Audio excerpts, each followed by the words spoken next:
Let's talk then about that missed penalty from a man who took plenty during his career. Would something like that have affected you? I don't know until you're in that circle. You have to kind of reset yourself. Bruno goes, picks the ball up, takes himself away and goes again. Are we actually blaming the referee that his mind's a bad penalty? Like, he's missed the penalty. That's a scenario. He comes out and says, like, yeah, the referee didn't apologise to me. That's one thing. But then he says, it's not his fault that I took a bad penalty. Which, just get on with it. Reset yourself, take the penalty you've missed out of 10. But yesterday it just felt like, because of one small incident that happened with the referee, that it affected his whole game. Well, if that's a scenario and the manager can see that, the manager to come out and say that it affected him for the remainder of the game, well, because he has so much responsibility. He's a Manchester United captain. He is the penalty taker. He's ultimately the match winner. The excuse for missing the penalty. So, in a way, he's saying I'm not making an excuse for it, but you're mentioning it. So, therefore, you are trying to make a little bit of an excuse for it. We can all see the referee accidentally bumped in, but he doesn't even know. Bruno's stepping back. The referee's making sure everyone's out the box and he's walking around. He's not exactly barged into it. There's 2 points, I guess, to it. The back part of what we heard from Bruno Fernandes there, he says, it upset me because the referee didn't apologise. That is what triggered me in that moment. Definitely has it. Just like bumped into him, that's it. And then Bruno makes a big meal of it, like he goes to the ball, waving his arms about. I don't know. I think sometimes we do look at Bruno's reactions a lot because he's came back out for the second half, that he's still talking to the referee. Now, that might be a totally separate conversation, but it sort of gives the impression that he's still a little bit... captain, but ultimately, he don't help himself a lot of the time. And that was what I found interesting, and I'm predicting a conversation, but interesting by the penalty miss. It could have been about anything, but I think we look at it now, especially what Ruben Amorim's kind of said and said it like affecting his performances. We could see. I think we go through it. You have to let it go. It doesn't give you a big push or anything like that. It was accidental. You got to move on from it. But unfortunately, yesterday he allowed it to affect his whole performance. And that is more the key point there. Captain, right? The spotlight's going to be on him all the time, regardless. That's the issue. But come on, you missed a penalty. You took a bad one. The referee hasn't. He's literally says it that he was clearly affected by it. Gary Neville touched on it as well. You will know as a striker, I assume the big thing is, you've missed easy chances in your time. You can't then go around the rest of the game thinking about it. That's the thing. Like, ball comes across, the record speaks for itself. As the chances come yesterday, he's still going to be worrying about the penalty miss. And I know I've said it before, but look, it affected his performance yesterday. It really did, where Manchester United needed him and they needed their captain. We are going to get another perspective from it. Well. You completely fluff the chance. You think, right, in your mind, you think, right, next one, I'm going to put it in. The next one. And even if you miss the next one, 2 or 3, you want to get in that position to score again. He's missed a penalty, which we all know that normally... Just now. Good morning. How did you see the incident?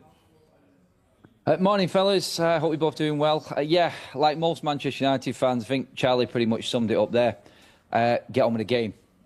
You missed the penalty. Yes, I know all players have their set routines and everything has to be have won the game. Probably not. And that's how I'm honestly going to look at it right now. No excuse. I'm glad you come up with that and said that, because like if Man United won the game, then would we be talking about it? But it's down to like his performance. The way he performed yesterday was almost like... I think it was all just technique, really. I don't think the actual bump into the referee should really be looked into. It's a penalty. He probably takes about 50 to 100 of them all the way through the week in different training sessions. He knows what he's doing. And again, we have been talking about... And he's allowed it to affect him the whole time instead of like, look, just getting onto it. But also I find that we're always going on about him because of the way he reacts. Fans would always say, we've had fans singing in the away sections at Old Trafford, singing he's going to cry in a minute because he's constantly moaning at the referee and they're trying to get his way. I mean, a lot of the foreign players are different to English, and I understand the mentality side of things is different, the game's played differently, but I think through disappointments. But also remember, he is Manchester United's captain. I know that's been a big thing we spoke about for years and years, about them having a main leader. That's what sometimes I feel like he comes under that bit where he lets himself down like he did yesterday.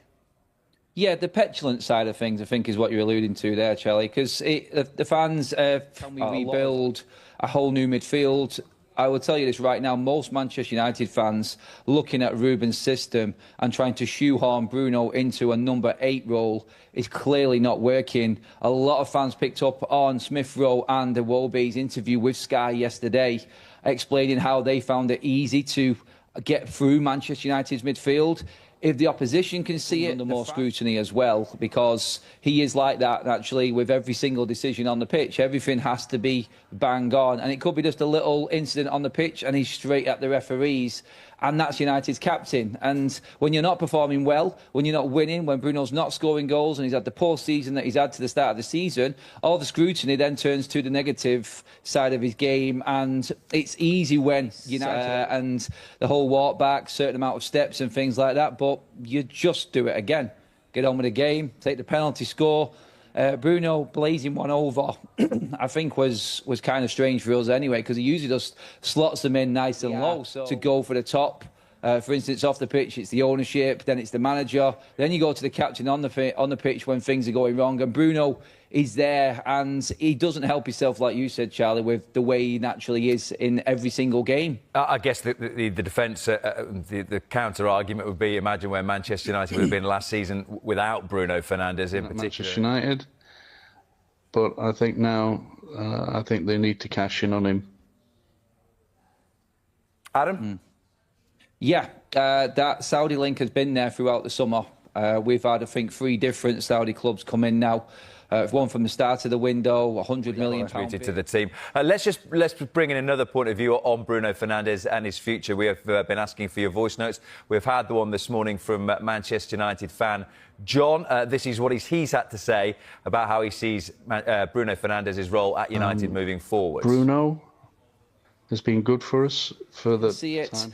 Then it is clearly there, and there is a big problem. Like, Bruno is a 10. And I think a lot of people now are looking at this like, if you are going to go out and invest in 2 more 10s in Cunha and in Mbeumo, then surely you would need to put money into the midfield as well. Why are we getting replacements for Bruno? This debate with every single Manchester United fan, myself, if I knew that money was going straight back into Manchester United, £100 million, you cannot turn down for a 30-year-old player. If it's going back into the squad and you're investing it well in positions we need, then you sell that player. Bruno is the question that a lot of Manchester United fans have asked this summer. We effectively started the game yesterday with 5 number 10s in Ahmad, Mount, Bruno, Cunha and Mbeumo in a system that allows you to play 2. It's a problem we've got Adam, right now. Would you have sold Bruno? Would you have sold Bruno, Adam? Would you have sold him? Would I have sold Bruno Fernandes? Is he the future of this football club? No. Has he been great for us? Yes. And that sentimental part of your fan attitude to what's going on at your football club is always going to kick in. He is a legend and I will fight his cause every day of the week. But right now, it's a lot of money for a player that we are probably not going to have in our team in 2 years' time. Do you take the plunge now, I think, is the big debate amongst all Manchester United players, all United fans. I think that's too late now. We can't be saying, do we take the plunge? Because, like we say, was it a month ago, 6 weeks ago, when it said £100 million, everyone's like, looking at a future with Manchester United and Bruno Fernandes, we're looking at rebuilding under Ruben Amorim, and Bruno in that midfield is clearly not working. Gary Neville said it himself yesterday. I've heard Wayne Rooney talking about it today. It's just not right in the middle, and sacrifice has to be made. And then a lot of people were saying, yeah, we need to, if we can invest into the team. If Man United, the money's going into the team. I think it almost goes now as that £100 million is not coming back. It'd be interesting. Do you think it might do? I mean, yeah, but it'd be interesting to see if they do come back with £100 million. It'd be interesting to see. Not played any games. It's a different debate. But now you've seen 2 games into a season, it's all gone wrong. We've not scored a goal. We spent £200 million on a strike force, and we've still not scored a goal ourselves yet this season. Everyone's looking at that side of it. Could we have changed something in midfield? And it's easy to criticise once you've seen some performances come in and things not go well.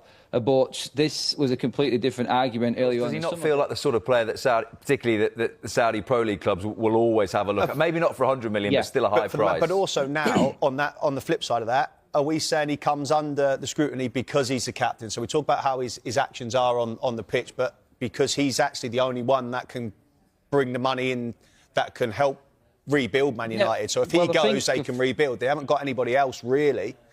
That's exactly it, what Charlie said there. It's like earlier on in the window, what's brought it home with a lot of Manchester United fans is that, yes, we played well against Arsenal, was unlucky in that game, but yesterday the question would have been, can we do it against no disrespect to Fulham, a mid-table team that are just going to work hard, be dogged, and make it difficult for United? We've had this conversation before.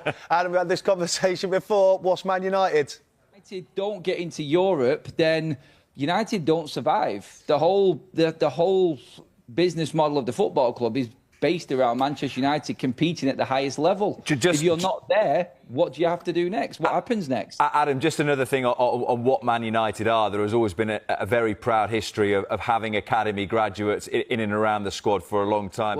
Yeah, I know what you're going to say, Charlie. I know you. No, not like that. But you know what I mean? If we are talking like Fulham, what are Man United at this moment? Like at this moment? Realistically, then we're a mid-table team at the moment because of where we finished. But you spend that amount of money on the quality of player that you've brought in, you expect more. What has Bobby Mainoo got to do to start for Manchester United? Star boy last year, doesn't even get a look in, and have an aged Casemiro starting ahead of him. Go on. The Casemiro one fascinates me because I think he almost becomes like the scapegoat because everyone says it's an ageing Casemiro. The guy won 5 Champions League. I understand that, right? And that's what it is, but he's in there. But Bruno is the one that's playing out of position. Bobby Mainoo should be playing in there, not Bruno. And Bruno should be playing up high on the pitch or not be in the starting 11. But you can't have Bruno Fernandes. I think it's a knock-on effect with the Bruno scenario, isn't it? Where you're trying to fit everybody in and make it happen. You've got all the number 10s there now. Number 10. But I said last week, how I see Bruno against Arsenal, he's getting the ball off the back 4. That's not Bruno Fernandes. That's not what Man United fans want to see. That's not what football fans want to see. For me, he's ineffective in his own half. In the attacking half, he's a match winner. Yeah, just to bring in a WhatsApp from Ryan before we get back to Manchester United. To go back to the Mainoo thing there and what the WhatsApp said also on there, it's like, what does Bobby Mainoo have to do? He's not played a full season yet. His injury record has allowed him to play approximately half, but maybe a full season in 2 seasons with his injuries. People don't take into account here. They don't know where Bobby Mainoo's best position is. He's come through Ten Hag. He's been played all over the place. I watched Bobby Mainoo through Manchester United. Where do you see Bobby Mainoo's future at the moment? Has to be at Manchester United, doesn't it? Not played. I know he hasn't played, but as you're looking at it, you're thinking, if he hasn't played, where does he go? Who's crying out for what Bobby Mainoo can do? Manchester United. So what is going Charlie, on this? Yeah. Can I just ask you, Charlie, where do you think Bobby Mainoo will play? What's his position?